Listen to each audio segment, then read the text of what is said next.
Today's scripture reading comes from the Gospel of Mark. We're still in chapter 1 and we're continuing from where we left off last week. If you would like to follow along, the words are printed in your bulletins.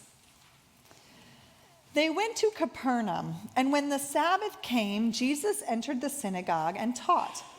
They were astounded at his teaching, for he taught them as one having authority, not as the scribes. Just then there was in their synagogue a man with an unclean spirit, and he cried out, "What have you to do with us, Jesus of Nazareth? Have you come to destroy us? I know who you are, the Holy One of God." But Jesus rebuked him, saying, "Be silent and come out of him." And the unclean spirit, throwing him into convulsions and crying with a loud voice, came out of him. They were all amazed, and they kept on asking one another, "What is this? A new teaching with authority. He commands even the unclean spirits, and they obey him." At once his fame began to spread throughout the surrounding region of Galilee.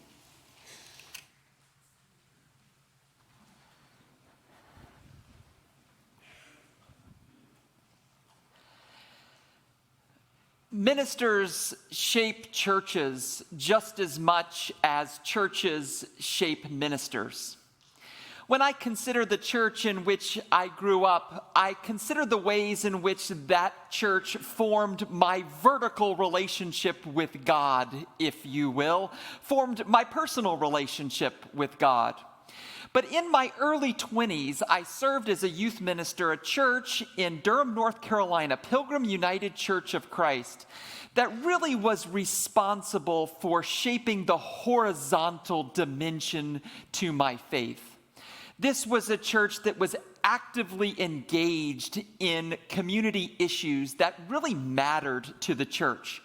Issues of poverty, issues of full inclusion in the life of the church, issues related to children who are falling through the cracks of the education system. And I recall one evening, as part of the efforts of this church, attending a meeting on behalf of the Urban Ministries Soup Kitchen in downtown Durham, North Carolina. They were leasing space to help the homeless in the community through soup and solace. And there were some issues related to the clientele in that space. And folks were complaining because, those people didn't fit in with the new urban plan.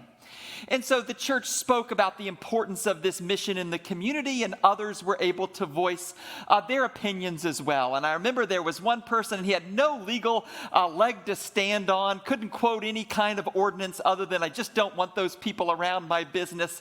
And finally, as he was talking, he just exhaled, and he looked over at the clergy and others in the church, and he said, "Why can't you church people just mind your own business? Why can't you just mind your own business?" Jesus got told that once upon a time. Mind your own business. You'll recall the story. Walk back with me into it. Just after the disciples were called in Mark's gospel, Jesus led them to Capernaum, where he began to start teaching in the synagogue. Those in the synagogue were amazed by Jesus' teaching, but Jesus got interrupted there by a man who was said to be possessed by evil spirits. The evil spirits cried out to Jesus, "Jesus of Nazareth, what do you have to do with us? Have you come to destroy us?" Translation, Jesus, mind your own business. That's when Jesus decided that this man's healing was in fact Jesus' business. Jesus said, "Come out of him." And the evil spirits came out of this man with a shriek. And you say, "Yikes." Before going any further with this, let me name some discomfort that us mainline churchgoers have about this text. Yes, it really is kind of woo-woo. We don't talk about exorcisms much. This is kind of first century stuff. And we are at Naples UCC. And even going there talking about this stuff makes us a little bit uncomfortable. But if you'll move a bit past your discomfort with this text, my sense is that there is something very, very relevant in it all for each one of us and for the life of this church. You see, my sense is that that question posed of Jesus by the evil spirits has been a question that has been cried out by the forces of evil over the centuries. Jesus, what do you have to do with us? Have you come to destroy us? Mind your own business. When you think about it, we've heard that voice throughout history when it comes to the powers of evil. The cries of the Roman Empire, Jesus, what do you have to do with us? Mind your own business. The cries of the voices of slavery in this country, Jesus, what do you have to do with us? Mind your own business. The cries of anti-Semitism, barbaric, during World War II, Jesus, what do you have to do with us? Mind your own business.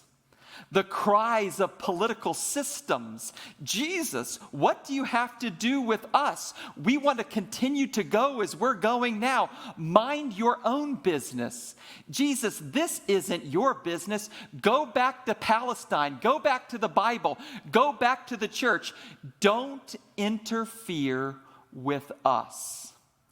But Jesus, in hearing this question from the evil spirits, decides that he wants to teach the disciples in the synagogue that day. And we as disciples in the church overhear the teaching. Namely, it is my business. It is my business to get involved in the life of someone who is hurting thanks to the evil powers of this world. Bible scholars are quick to point out when it comes to this healing text that it's rather unique in the New Testament and even in Mark's gospel for the reason that in this particular gospel story, you don't really have an account of this person having a physical ailment. In fact, the issue is that he is unclean. So a lot of biblical scholars sense that the powers, plural, are being spoken for by this evil demon back to Jesus, saying it is because of the evil powers of this world that has put this man in this condition, that has possessed this man, that deserve your attention, Jesus. And Jesus responds, yes, I'm going to do something about it. There was a wonderful theologian many years ago by the name of Walter Wink who wrote a book entitled Naming the Powers. And in that book, Wink, I believe, really just gets this scripture exactly right. Wink said that when it comes to the powers of evil in this world, there is that which is visible about those powers, the evils being defined by a figurehead or perhaps by some kind of logo, that which can be seen about evil. And then there's a different dimension to evil that is more inward. It is the power that kind of legitimizes, authenticates, and enables evil to persevere, but it's hidden. It's a bit more spiritual. And that is precisely, I would argue, what Jesus is going after in this text. That hidden power of evil that Jesus cannot allow this man to be gripped by. The evil powers of this world. Actually, you know, it's a lot like what Naples UCC has been up to recently. I've heard the shrieks. That family in East Naples who has no place to live, when we make their business our business and go to a Habitat work day, the powers of evil shriek. That child who can't get in to see a therapist for 7 weeks because of the backlog of the mental health system, when we make that child's business our business, and host a community mental health forum, the evil powers of this world shriek. The teenager who's been abused at Youth Haven, when we make that teenager's business our business and they're recovering in that youth haven space, and we go there and serve them a Christmas morning breakfast, when we make his business our business, the evil powers shriek. When the powers of this world are so tough against those of a different race, even in the year 2024, folks feeling otherized, when we stand with those folks at Cambie Park and make their business our business, the evil powers of this world shriek. When there's a person of a different religion who's being mistreated at a community event, when we decide to make that person's business our business and host a forum on civility, on respectfully disagreeing, you know what happens? The evil powers of this world shriek. Therein lied the teaching of Jesus to the disciples. Get involved in the life of those who are hurting thanks to the evil powers of this world.